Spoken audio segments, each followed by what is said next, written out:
Hello everyone, welcome to success with Rai academy. 3 जून 2024 के दैनिक जागरण के राष्ट्रीय संस्करण को आज के इस वीडियो में हम डिस्कस करने वाले हैं उन सभी प्रमुख हेडलाइंस के साथ जो हमारे लिए इम्पॉर्टेंट हो सकती है और न्यूज़पेपर में भी प्रमुखता से प्रकाशित की गई है। आपको पता होगा कि नेशनल एडिशन हम इसलिए लेते हैं क्योंकि उसमें लोकल न्यूज़ कम होती हैं और राष्ट्रीय संस्करण का मतलब ही होता है राष्ट्र की ज़्यादा न्यूज़, यानी कि जितनी भी प्रमुख न्यूज़ें होती हैं राष्ट्र से संबंधित उन्हीं को ही इसमें संग्रहित किया जाता है और हम उसे ही डिलीवर करते हैं आपके सामने। यानी कि जितनी भी इम्पॉर्टेंट न्यूज़ होगी एग्ज़ाम के पॉइंट ऑफ व्यू से वही न्यूज़ हम आपको बताएंगे।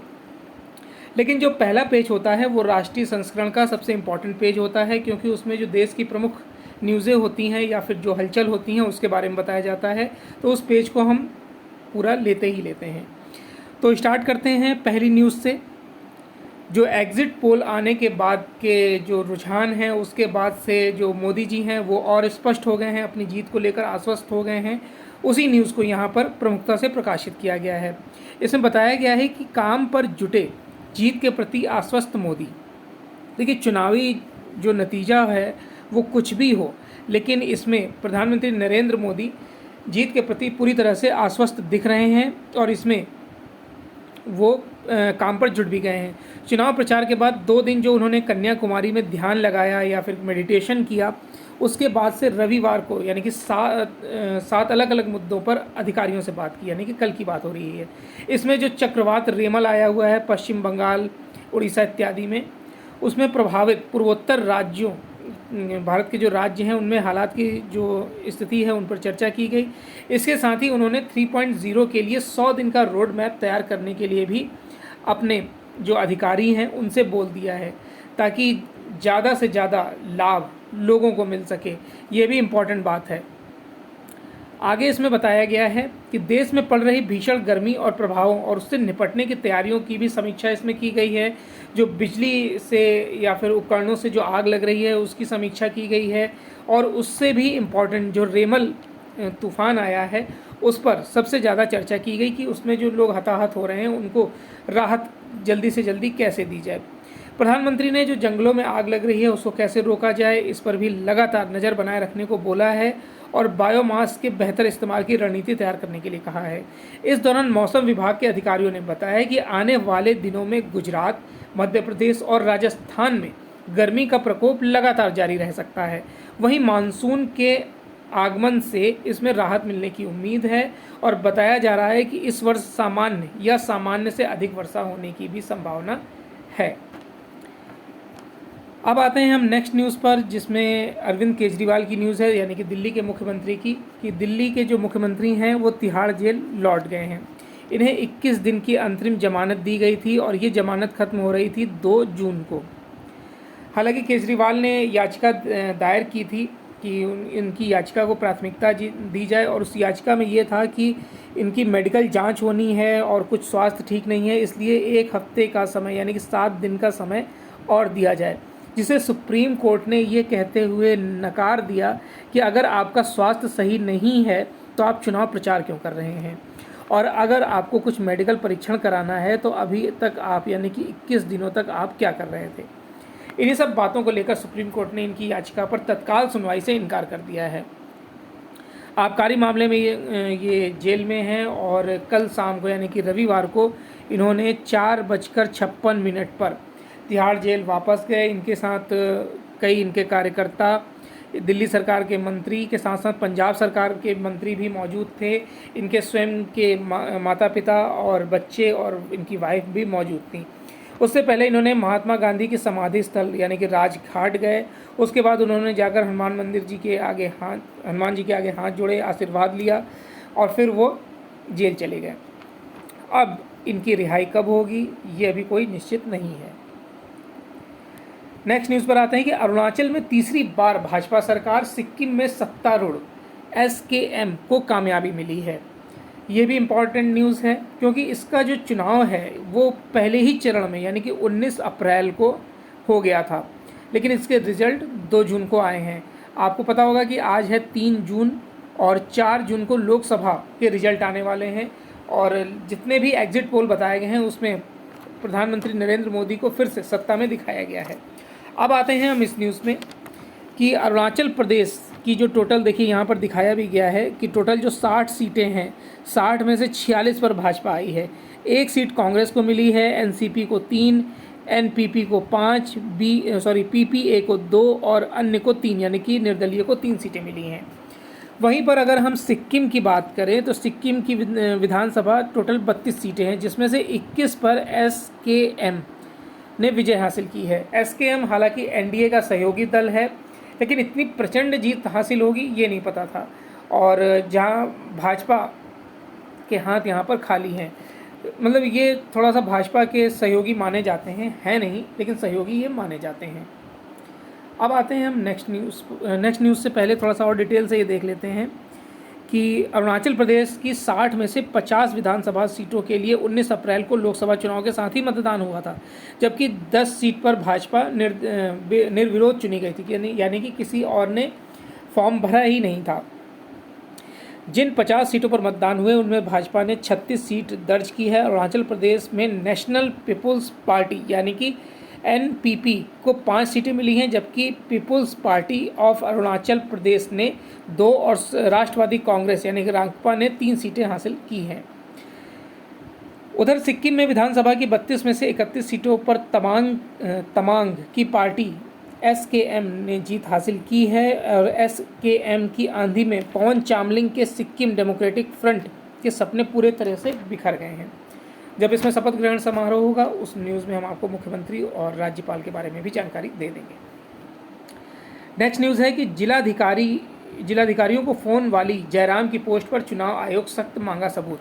देखिए, जयराम रमेश जो कि कांग्रेस के राष्ट्रीय प्रवक्ता भी हैं और चुनाव प्रभारी थे लोकसभा के, उन्होंने एक आरोप लगाया है। उन्होंने ये आरोप लगाया है कि जो गृह मंत्री अमित शाह हैं उन्होंने 150 से अधिक डीएम को यानी कि डिस्ट्रिक्ट मजिस्ट्रेट को फ़ोन करके चुनाव से संबंधित दिशा निर्देश दिए।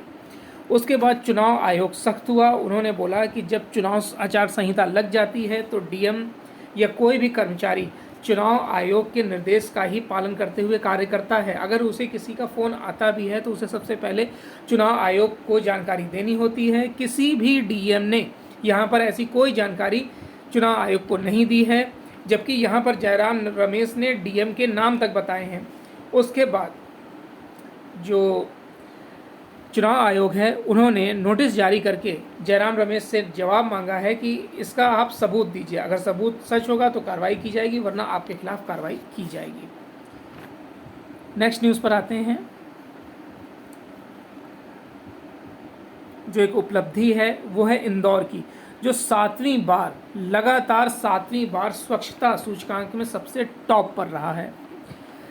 न्यूज़ ये है कि स्वच्छता से सुधरी सेहत, आधी हो गई सांस की बीमारी। ये आंकड़े इसलिए इम्पॉर्टेंट हो गए हैं क्योंकि देखिए ये आंकड़े दिए गए हैं, आपको दिखा देते हैं। अगर हम 2021-22 की बात करें तो अस्थमा के जो मरीज थे इंदौर में वो 278 थे और ये संख्या 2023-24 में घटकर 150 रह गई। लगभग आप कह सकते हैं 50%। तो ये एक उपलब्धि मानी जा रही है और इसका श्रेय जो है वो पूरा साफ़ सफाई को दिया जा रहा है। वहाँ पर आधुनिक तरीक़ों से सफाई की जाती है, धूल के कण वायु में मिश्रित नहीं हो पाते, इस तरीके से झाड़ू लगाई जाती है या फिर सफाई की जाती है। तो ये एक बड़ी उपलब्धि है। स्वच्छता में लगातार 7 बार देश में नंबर 1 रहा शहर इंदौर स्वास्थ्य को लेकर भी कीर्तिमान बना रहा है। निरंतर साफ सफाई और कचरे के व्यवस्थित निस्तारण का प्रभाव है कि श्वसन संबंधी बीमारियों में कमी आने लगी है। बीते 3 वर्षों में सांस से जुड़ी बीमारियों के मामलों में लगभग 50% की कमी आई है। पहले के मुकाबले टाइफाइड, पीलिया, पेट दर्द आदि के मरीजों की संख्या में कमी हुई है। स्वास्थ्य विभाग के गैर संचारी रोग के आंकड़ों के मुताबिक इंदौर में क्रॉनिक ऑब्जर्वेटिव पल्मोनरी डिजीज़ अस्थमा के जो आंकड़े मैंने आपको बताए 278 से 150 घट गए हैं। बच्चों में अस्थमा के मामलों में भी कमी आई है। पेट से संबंधित बीमारियां यानी कि डायरिया वगैरह के भी मामले कम देखने को मिले हैं। सुनिश्चित प्रयासों से शहर की सड़कों पर कहीं धूल नहीं उड़ती। महापौर पुष्प्या मित्र भार्गव के मुताबिक सफाई के दौरान शहर में धूल ना हो इसके लिए आधुनिक मशीनें चलाई जा रही हैं। नेक्स्ट न्यूज़ पर आते हैं। जेल जाने से पहले अरविंद केजरीवाल ने यहाँ एक स्टेटमेंट दिया है कि जितने भी एग्जिट पोल आए हैं उनके पूरे नतीजे गलत साबित होंगे, जिसमें कि लगभग भाजपा को 300 प्लस क्या 350 तक दिखाया जा रहा है, वो पूरी तरीके से गलत साबित होगा। ये भी इम्पॉर्टेंट न्यूज़ है। और अरविंद केजरीवाल, अभी मैंने डिस्कस किया, ये जेल जा चुके हैं।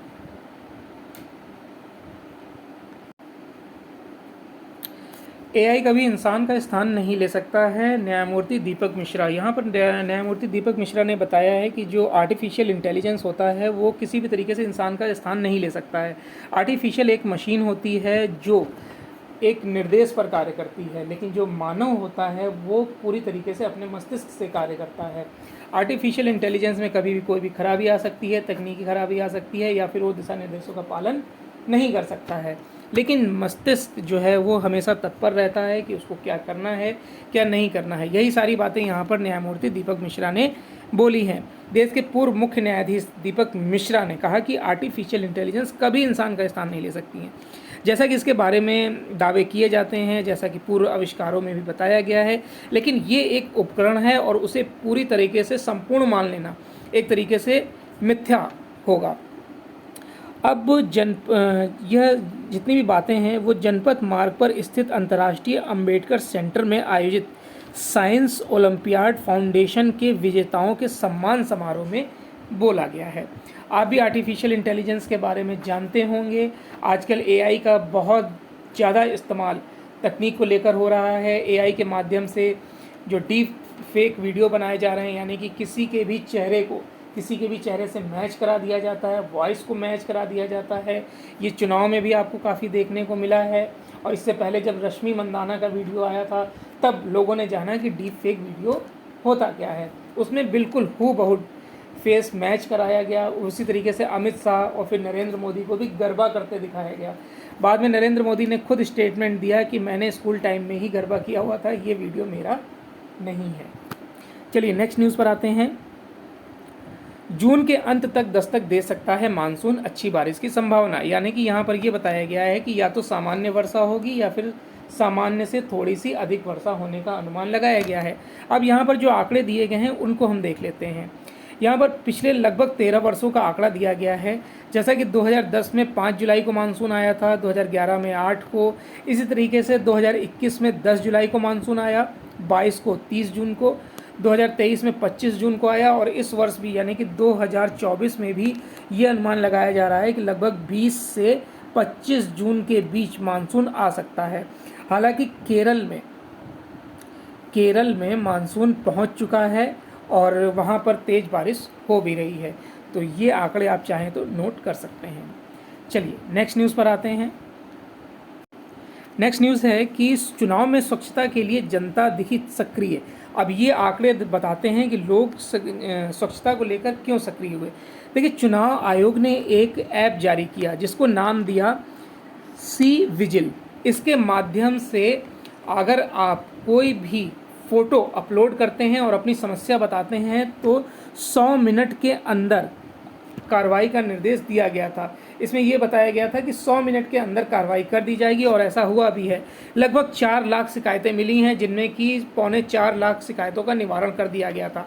इसमें ये कार्य होता कैसे था? देखिए, सी विजिल पर कोई भी व्यक्ति फ़ोटो के साथ अपनी शिकायत दर्ज कर सकता है, और शिकायत करने के साथ ही उस स्थान की जियो टैगिंग भी हो जाएगी, जिससे उस स्थान पर बहुत आसानी से पहुंचा जा सकता है।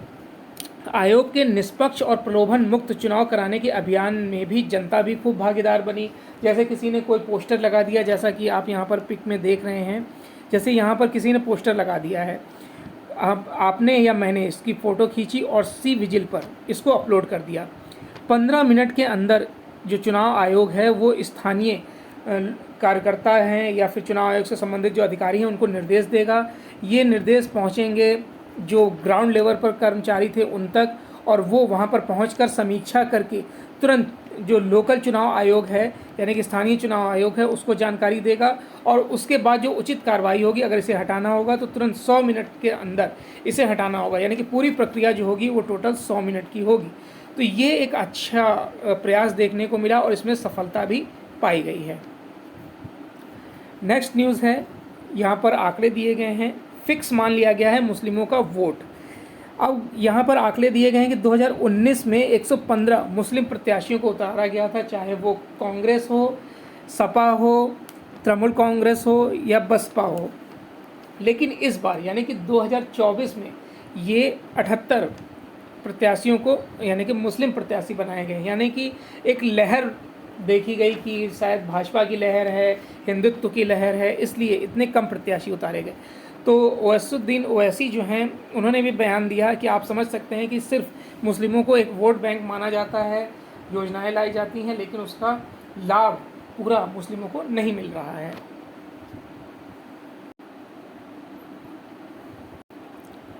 नेक्स्ट न्यूज़ है अंतर्राष्ट्रीय स्वास्थ्य नियमों में संशोधन से कोविड जैसी बीमारियों का मुकाबला।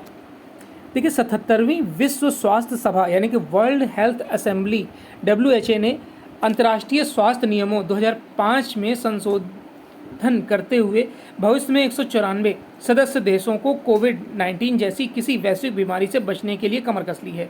सदस्य देशों के 300 प्रस्तावों को सर्वसम्मति से मंजूर करने के साथ इसका खाका भी तैयार किया गया है। भारत ने IHR 2005 के संशोधन में अहम भूमिका निभाते हुए सदस्य देशों को संशोधित नियमों का सहमत करने का कार्य किया है।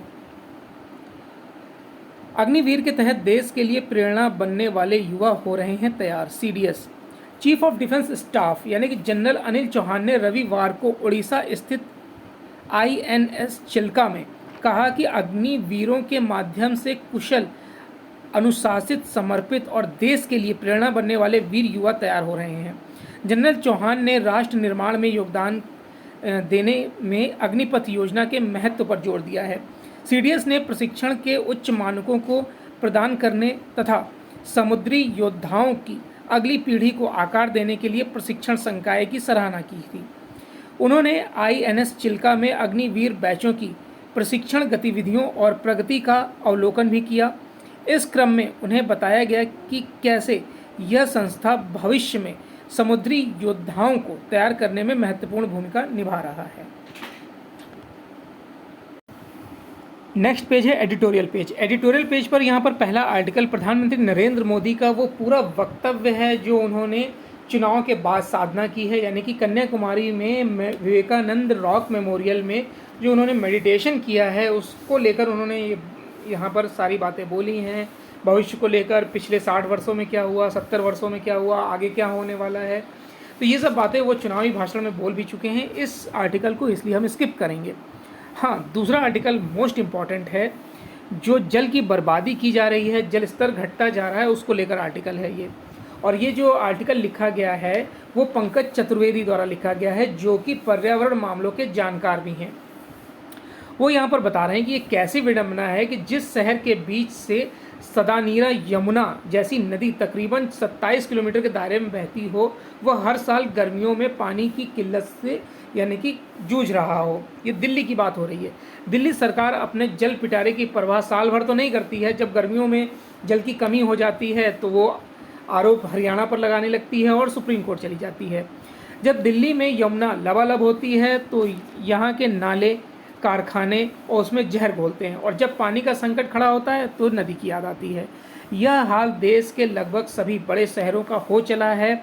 अपने तालाबों पर मिट्टी डालकर कंक्रीट से तन गया बेंगलुरु तो केपटाउन की तरह जल शून्य की चेतावनी से बेहाल है। यानी कि पहले जो नदियाँ थीं उनको पाट दिया गया, यानी कि उसमें मिट्टी भर दी गई, फिर कंक्रीट से मकान बना दिए गए, बिल्डिंग बना दी गई, तो पानी का जो लेवल है वो ज़मीन तक नहीं पहुंच पा रहा है। आप एक एग्जांपल लीजिए, पहले जो घर होते थे उसमें आंगन होता था, या गांव वगैरह में या शहर में भी जो घर होते थे तो उसमें प्रॉपर स्थान छोड़ा जाता था, थोड़ा सा कच्चा, गार्डनिंग के लिए या किसी भी चीज़ के लिए। आज भी छोड़ा जाता है, लेकिन पहले उसका एरिया बड़ा होता था। तो जो बरसात का पानी होता था वो रिस के नीचे तक पहुंचता था, और जो लेवल था पानी वाटर का वो सही हो जाता था। आज स्थिति क्या है, या तो पत्थर लगा दिए जाते हैं, टाइल्स लगा दिए जाते हैं, या फिर उसमें कुछ और उसको सीमेंटेड कर दिया जाता है, तो जल जो है वो ज़मीन तक नहीं पहुंच पाता है। ये भी एक कारण है जल कम होने का। राष्ट्रीय राजधानी दिल्ली में भले ही लोग इससे खुश हों कि उनके पास पानी का बिल नहीं आता, लेकिन सच ये है कि दिल्ली की कुल जो 31% आबादी है उनको नल से स्वच्छ पेयजल नहीं मिलता है। हजारों टैंकर हर दिन कॉलोनियों में आते जाते रहते हैं, उनके लिए पानी जुटाने के लिए पाताल को इतनी गहराई तक खोद दिया गया है कि सरकारी भाषा में अगर उसकी हम बात करें तो डार्क जोन बन गया है। दिल्ली के करीब गाजियाबाद है, वहाँ जमुना हिडन के त्रिभुज पर है। तमाम कॉलोनियाँ पानी के लिए तरसती हैं क्योंकि दोनों नदियाँ अब कूड़े का ढेर बन गई हैं। गुरुग्राम में भी ज़रूरत की तुलना में 105 MLD कम पानी की आपूर्ति हो रही है। बेंगलुरु की तरह हैदराबाद और चेन्नई में भी जैसे ही विदेशी कंपनियां आना शुरू हुई हैं, आबादी बढ़ने के साथ मकान की ज़रूरत बढ़ी है, तालाब नदियों को ही समेट गया है और जल संकट को खुद आमंत्रित कर लिया गया है। भारत में दुनिया की कुल ज़मीन का, ये बहुत इंपॉर्टेंट आंकड़े हैं, ध्यान दीजिएगा, भारत में दुनिया की कुल ज़मीन का 2.45% क्षेत्रफल है, जबकि दुनिया के कुल जल संसाधनों में से 4% ही हमारे पास है। जनसंख्या की भागीदारी 16% है। हमें हर साल बारिश से कुल 4000 घन मीटर पानी प्राप्त होता है, जबकि उपयोग लायक सिर्फ 1870 कह सकते हैं आप घन मीटर है। इनमें से महज 1122 घन मीटर पानी ही काम आता है। देश के उत्तरी हिस्से में नदियों में पानी का 80% जून से सितंबर के बीच रहता है। दक्षिण राज्यों में यह आंकड़ा 90% का है। और यह आगे बताया गया है कि भारत में औसतन 110 सेंटीमीटर बारिश होती है, जो अधिकांश देशों से ज़्यादा है। यह बात और है कि हम बरसने वाले कुल पानी का महज 15% ही संचित कर पाते हैं। शेष पानी नालियों नदियों से होते हुए समुद्र में जाकर मिल जाता है, यानी कि खारा हो जाता है, वो किसी प्रकार के काम का नहीं रहता है। प्रकृति जीवनदायी संपदा यानी पानी हमें एक चक्र के रूप में प्रदान करती है। इस चक्र को गतिमान बनाए रखना हमारी जिम्मेदारी है।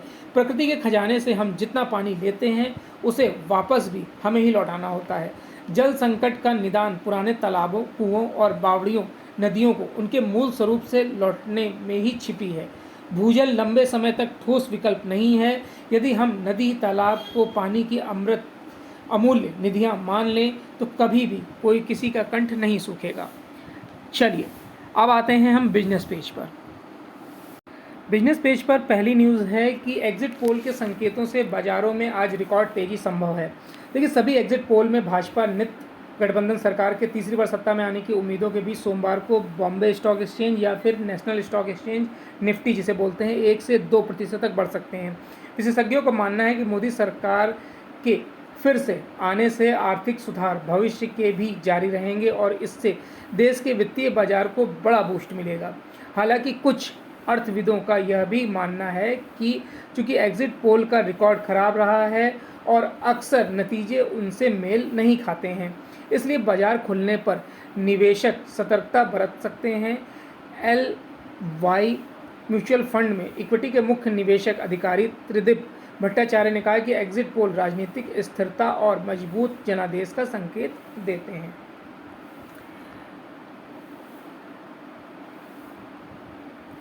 गौतम अदानी फिर एशिया में सबसे अमीर व्यक्ति बन गए हैं। सूचीबद्ध कंपनियों के शेयरों में तेजी की बदौलत अदानी समूह के चेयरमैन गौतम अदानी एक बार फिर एशिया के सबसे अमीर कारोबारी बन गए हैं। रिलायंस इंडस्ट्री के चेयरमैन मुकेश अंबानी को पछाड़कर उन्होंने यह उपलब्धि हासिल की है। ब्लूमबर्ग बिलियनियर्स इंडेक्स के अनुसार अब अदानी की संपत्ति 111 अरब डॉलर की हो गई है और वे दुनिया के अमीरों की सूची में 11वें स्थान पर पहुंच गए हैं। 109 अरब डॉलर के साथ संपत्ति में मुकेश अंबानी 12वें स्थान पर हैं। नेक्स्ट न्यूज़ है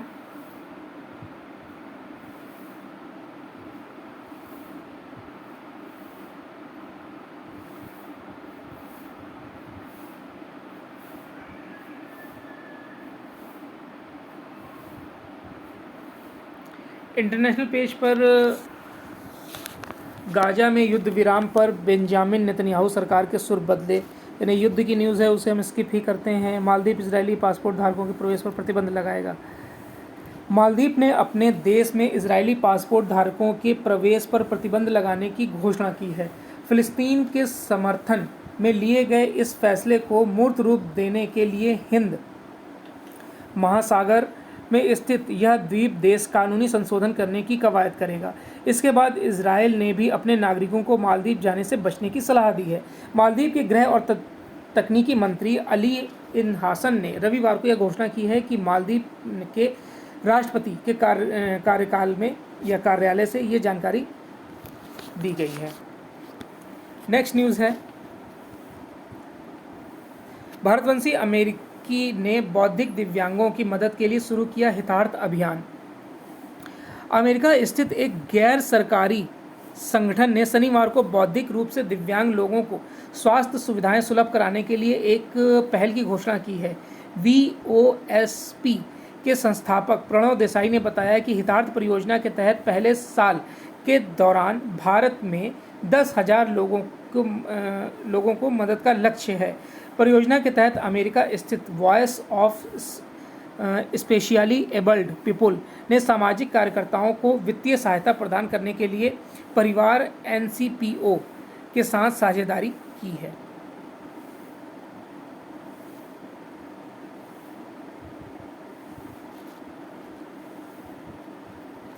पाकिस्तानी सेना में पहली ईसाई महिला हेलन बनी ब्रिगेडियर।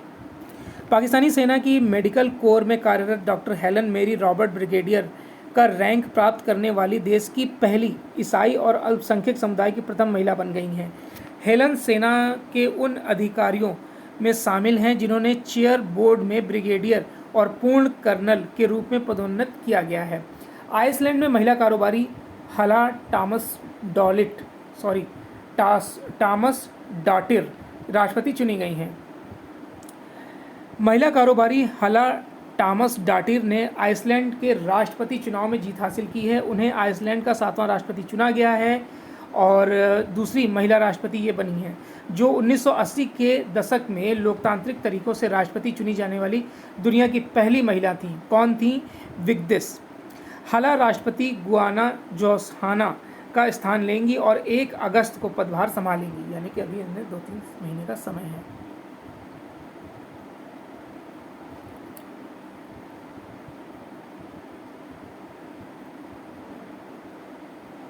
और अमेरिका और वेस्ट इंडीज़ में T20 वर्ल्ड कप स्टार्ट हो गया है। ये स्पोर्ट्स पेज की न्यूज़ है। तो ये आज का यानी कि 3 जून 2024 का दैनिक जागरण का राष्ट्रीय संस्करण था।